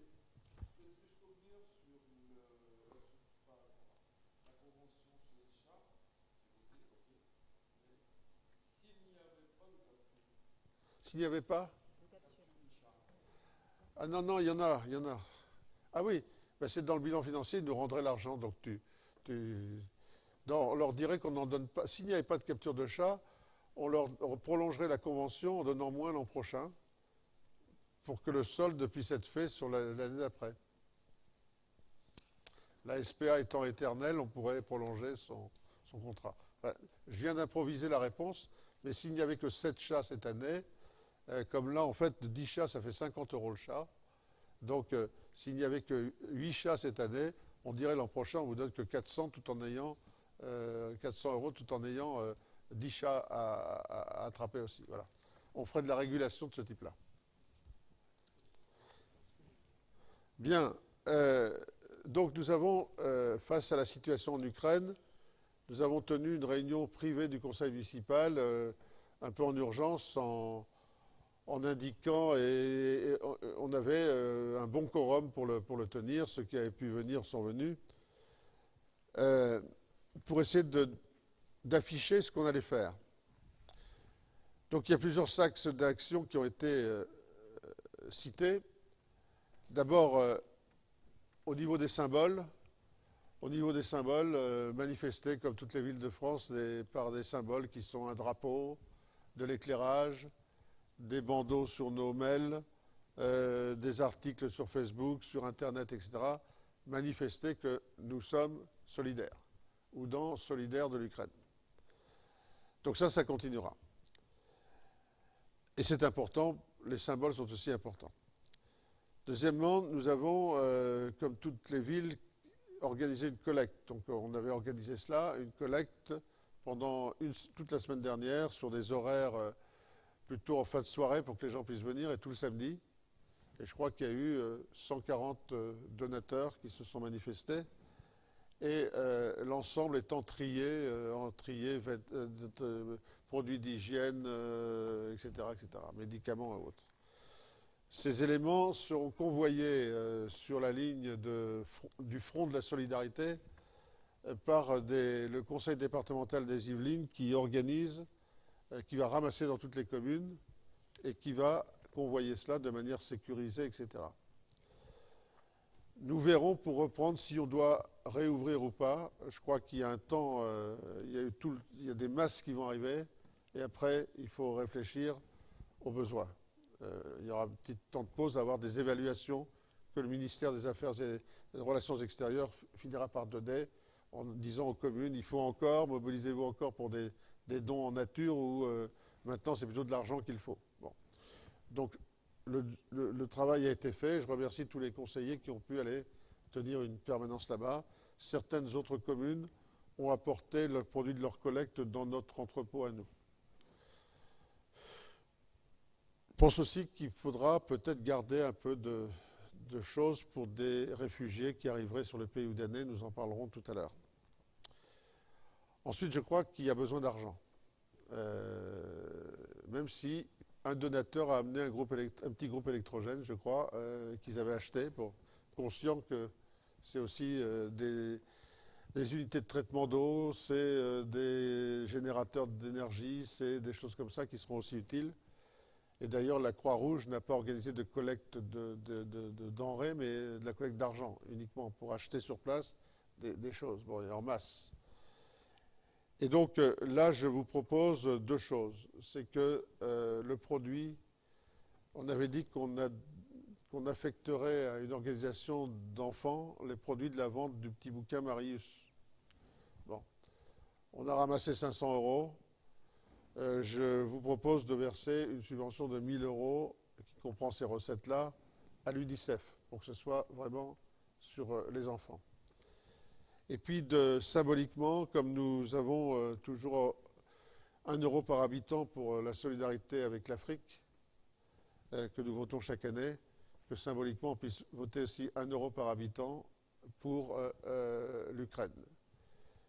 Et on a le choix entre différentes organisations, qu'on l'affecte à la Croix-Rouge, qui est quand même l'organisation qui est la plus présente dans la solidarité auprès des Oudanais aussi, avec les Restos du Cœur, mais encore davantage parce que les formes d'action, il n'y a pas de manifestation de solidarité sans que la Croix-Rouge soit à nos côtés à Oudan.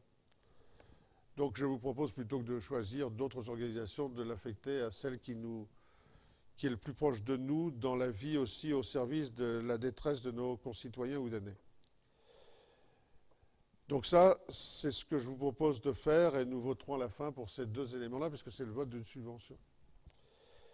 Ensuite, l'hébergement des réfugiés. Ça, c'est une autre grande question parce que le préfet nous demande des inventaires des locaux pouvant être disponibles. Donc il y a des particuliers qui se sont manifestés en disant j'ai je peux bien héberger. Il y a des gens qui ont des dépendances qui veulent bien les mettre à disposition, d'autres qui ont des pavillons vacants, etc. Mais la solidarité doit être la plus grande possible, mais en même temps, l'efficacité aussi. Et il faut faire très attention à ce qu'on fait dans le domaine de l'hébergement. Parce que, d'abord, il faut que les logements soient équipés, mais là, on a les Croix-Rouges, les Restos du Cœur, etc., pour nous aider. Il faut qu'ensuite des contrats d'électricité, de tout ça soient pris. Qui les prend? Qui prend le contrat? Qui assure le local? Il y a toujours une assurance habitation, enfin occupant. Et puis dans quelle durée? Parce qu'il y a des gens qui veulent bien mettre un logement pendant 3 mois, ou 6 mois, ou 2 semaines. Et donc il faut s'assurer qu'on ne trompe pas les gens qui accueillent, en étant certain qu'on a une solution lorsque les gens veulent reprendre leur logement. Et donc tout ça, ça ne peut pas s'improviser. Bon. Et donc, en ce qui nous concerne, nous avons un logement qui est libre. C'est le logement qui se trouve Ferme des Champs. Nous avons 3 logements qui sont au-dessus de la salle Henri Cuc. Il y en a un qu'on n'arrivait pas à relouer parce qu'il est trop cher. On est dans une catégorie PLS, c'est le logement locatifs sociaux, PLS à 10 € le mètre carré environ, alors que les gens qui sont vraiment dans les problèmes préfèrent quand même avoir des logements à 5 ou 6 € le mètre carré, qui sont plutôt les autres catégories de logements. On en a d'autres comme ça. Celui-là est libre depuis un certain temps. Il ne nous rapporte pas d'argent depuis 6 mois. Je pense qu'on peut peut-être passer 6 mois de plus sans que ça nous rapporte d'argent, et peut-être qu'on puisse affecter ce logement à l'accueil d'une famille. Nous aurions aussi, celui-là, donc, il peut être décidé ce soir. Nous aurions peut-être aussi un logement qui était l'ancien logement du directeur d'école de Houdan, qui est dans les escaliers, là, mais qui doit encore être un peu aménagé. Il y a des choses, on prévoyait de le restaurer, mais peut-être qu'il pourrait l'être. Mais dans les deux cas, il nous faut la même assurance qu'à un particulier, qu'au bout d'un moment, un relais sera pris par une organisation pour payer un loyer même modique, ou pour reprendre le logement si nous en avions besoin. C'est la même préoccupation que nous avons pour le logement ici en haut. C'est-à-dire que celui-là ne sert que lorsqu'il y a un incendie, lorsqu'il y a tout ça, on loge les gens, mais c'est pas pour le... Si on l'occupe toute l'année, le jour où il y a un incendie, ben on n'a plus de logement de secours. Bon. Donc tout ça est à voir. Et donc, pour coordonner tout ça, j'ai été interrogé aussi en tant que président du Pays houdanais, et donc on a décidé de mettre un comité de pilotage ou de coordination à l'échelle du Pays houdanais pour gérer un peu tout ça. Et j'ai demandé à Bernard, qui avait fait preuve aussi de son talent de coordination dans les centres de vaccination, de pouvoir assurer ça. Et donc une première réunion aura lieu, je crois, jeudi, dans lequel il y a 1 ou 2 maires d'autres communes, il y a les principales associations de solidarité, Secours catholique, Croix-Rouge, etc., où il y a, qui encore, l'hôpital, le CCAS, etc., et tout ça en relation avec la préfecture, parce que accueillir aussi ici à Houdan dans les logements, etc., c'est s'assurer que les personnes réfugiées soient déjà passées par la case départ à la préfecture pour avoir une carte qui donne des droits, avoir des engagements pour leur couverture sociale. Ensuite, on pourra les faire passer à l'hôpital pour des bilans, etc. Il faut donc qu'ils passent par la case départ pour avoir finalement des droits, que ce soit la CMU, je ne sais pas quoi, et peut-être une allocation qui leur permettra de survivre. Donc dès qu'il y a ça, même si ce n'est pas mis en œuvre, ensuite avec les associations les plus diverses, on arrivera à les prendre en charge. Il faut de l'accompagnement pour les enfants à l'école, il faut les inscrire à l'école. Il faut peut-être des cours d'alphabétisation. Et en même temps, donc, le comité va faire l'inventaire des personnes du Pays houdanais qui parlent l'ukrainien, voire le russe, parce que les gens étaient souvent bilingues là-bas, de façon à créer. Alors, c'est pas la spontanéité dont certains rêveraient, où allez, on part tout de suite en accueil, et après, qu'est-ce qu'on fait? On prend le temps de l'organisation, bon, avec ce comité. Et puis, enfin, il y aura peut-être a montré dans le temps sa solidarité. Je crois que les gens qui sont là-bas, qui sont restés sur le terrain, ont besoin de savoir que ceux qui sont réfugiés sont réfugiés. Ceux qui sont sur le terrain, qui vont continuer à faire de la résistance, à vivre dans leur patelin, soit pour faire de la résistance, soit parce qu'ils ne peuvent pas quitter, il faut qu'ils sachent que quelque part en France, il y a un patelin qui pense à eux.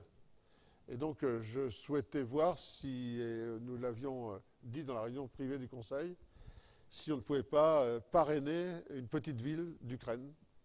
Et les habitants de Houdan leur enverraient des messages. Est-ce que ça va? Une photo d'ici, prendre des nouvelles, qu'ils sachent quelque part qu'il y a un endroit sur Terre qui pense à eux de manière privilégiée. Et peut-être qu'on pourrait prendre la ville de 3000, 4000 habitants, qu'un habitant de Houdan est allé chercher 13 personnes qui viennent de cette ville, qui vivront dans la région. Quand on aura regardé toutes ces formalités, peut-être pourrions-nous prendre la petite ville à peu près de la même taille, je ne sais pas prononcer son nom, je n'ai pas essayé, et de façon à ce qu'il aussi y ait un lien ici, quelque part. Bon. Voilà ce que je vous propose comme plan d'action sur cette affaire Ukraine qui durera. Hein. Voilà, alors un peu un échange de vues là-dessus, puis ensuite on verra sur quel point il faut voter. Qui veut s'exprimer ?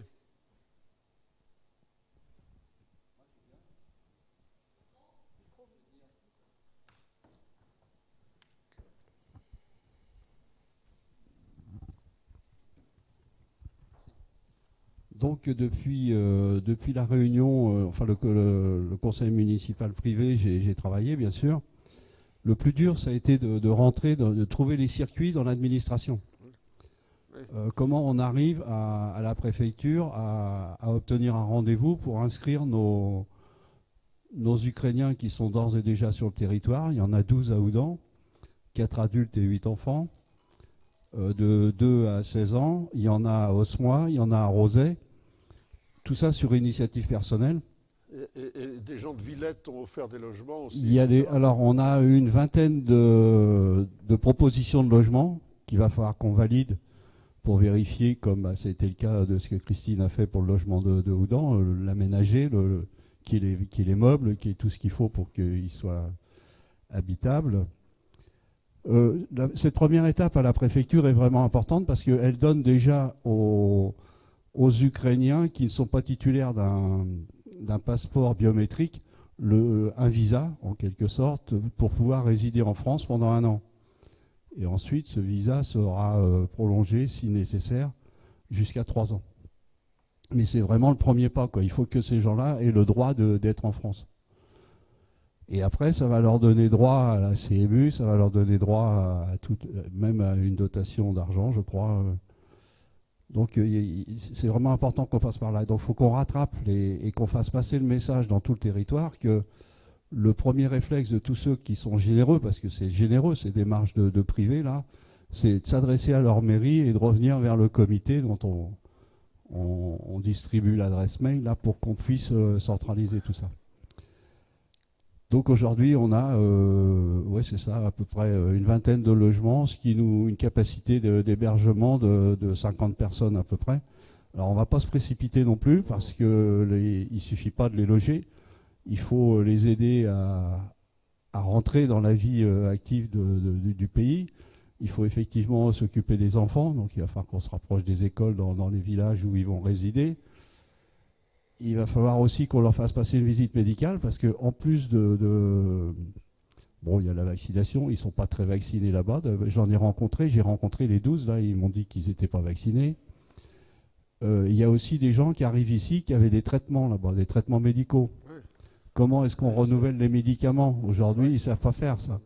Donc il va bien falloir, on ne peut pas arrêter un traitement médical, enfin moi je ne suis pas médecin, mais on ne peut pas arrêter un traitement médical pendant plusieurs jours. Il faut vraiment qu'on réagisse d'urgence. Et puis, j'ai aussi trouvé les associations donc, qui peuvent faire l'intermédiaire entre le propriétaire d'un logement et le locataire ukrainien.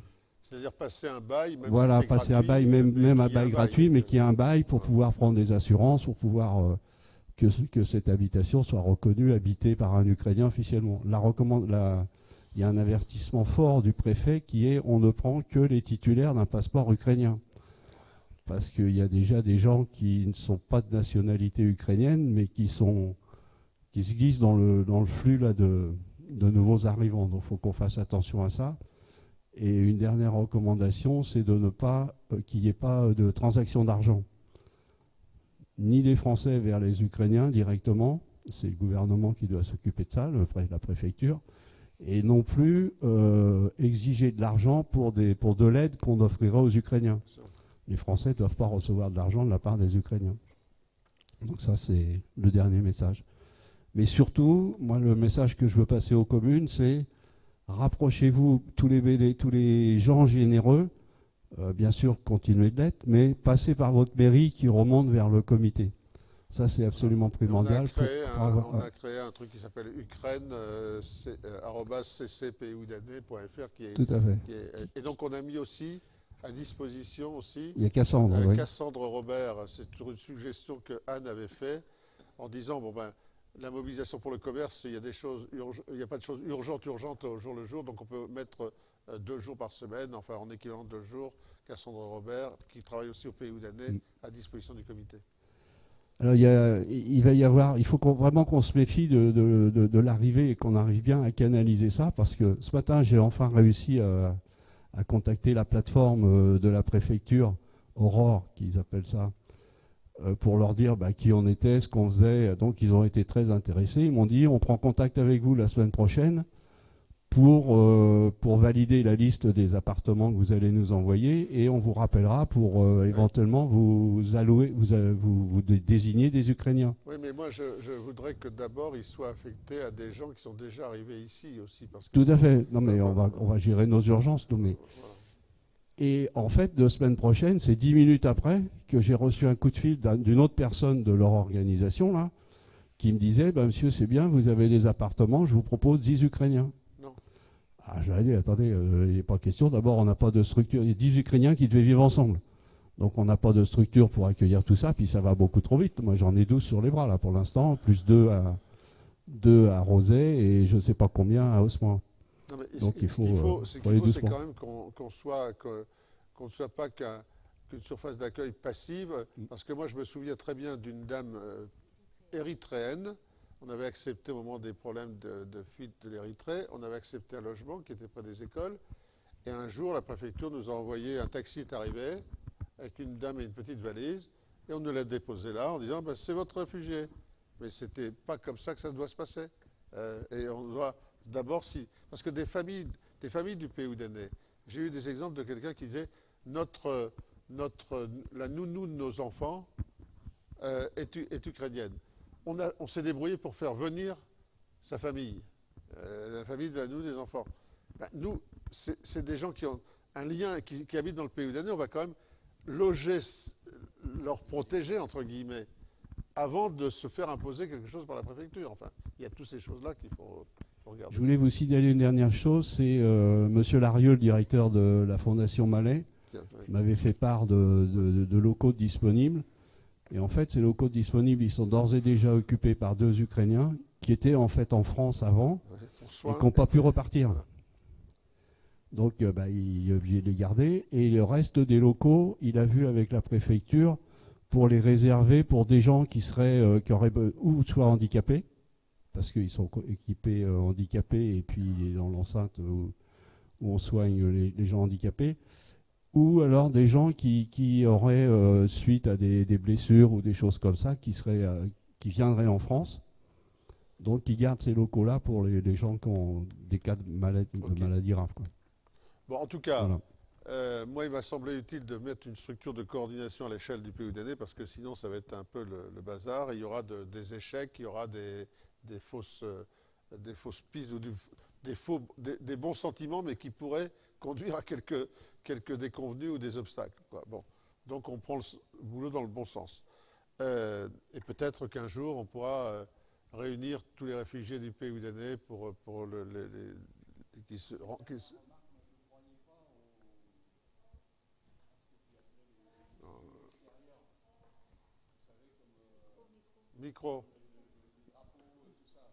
Micro. Le symbole. Oui, au départ, je ne croyais pas trop au symbole. Et en fait, une des premières choses dont m'ont parlé les Ukrainiens que j'ai rencontrés là, qui ne s'expriment qu'en anglais, il n'y en a qu'une sur les 12 qui s'exprime qu'en anglais, et ils écrivent en cyrillique aussi. Alors ça, je ne sais pas le dire. Mais au-delà de ça, sur les symboles, ils ont été très touchés de voir du jaune et bleu là, et sur Facebook, et sur Internet, et à la mairie, et tout ça. Donc ça les a vraiment marqués, ça les a touchés. Et bah, merci d'y avoir pensé. C'est pour ça que je crois aussi que le symbole de se dire que là-bas, une population de 4000 habitants, hein, d'où vient cette famille-là, la population qui est restée là-bas, ils sont peut-être plus que 1500 maintenant. Il ne faut pas qu'ils soient isolés du monde. Il faut que nous, on puisse dire c'est notre ville proche, je sais pas, on la parraine, on fait quel que soit le mot, mais je voudrais qu'on fasse là aussi. Donc, est-ce qu'il y a d'autres réactions? Non? Donc, est-ce que je peux vous faire voter d'abord d'accorder 1 euro par habitant, un one-shot, une seule fois, qu'on remettrait à la Croix-Rouge Opération Ukraine? Pas d'opposition? D'arrondir les recettes de Marius le Lutin à 1 000 euros à l'UNICEF. Et il y en a encore à vendre. Hein. Pas d'opposition? Le matériel, on l'a déjà fait. Je veux bien qu'on le vote, mais ça, il n'y a pas besoin de voter pour faire du matériel. Je l'enlève de la délibération. Le reste des recommandations, d'affecter le logement 6 au 31 rue d'Épernon afin de permettre à la commune de participer à l'offre de logement. Êtes-vous d'accord? Et que ce soit gratuit jusqu'à nouvel ordre, bien sûr. Jusqu'à temps qu'il y ait des allocations, etc. Donc, Christine a déjà fait l'état des lieux et de ce qu'il faudrait apporter. Donc, à partir de la décision de ce soir, avec resto, etc., on peut équiper. C'est déjà équipé, pratiquement? Bon. Et on met l'eau, l'électricité et autres. Enfin, donc, on dit que tout ça, on met tout ça à l'article subvention de fonctionnement, etc. Bon.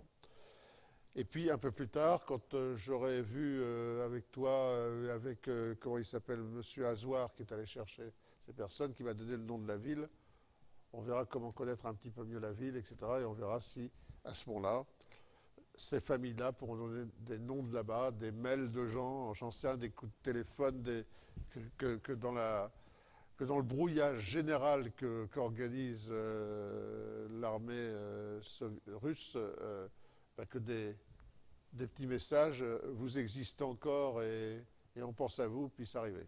Je crois que ça doit faire du bien. Voilà, donc on va le faire. Voilà, on termine par ce débat là-dessus. Je pense qu'aucun d'entre nous ne pensait que ça arriverait un jour dans l'Europe proche, mais c'est là. Merci à vous pour la réunion de ce soir. Et puis, elle n'était pas très drôle, c'était que budgétaire. Oui. Ah oui, vous devez signer. Hein. Vous devez signer.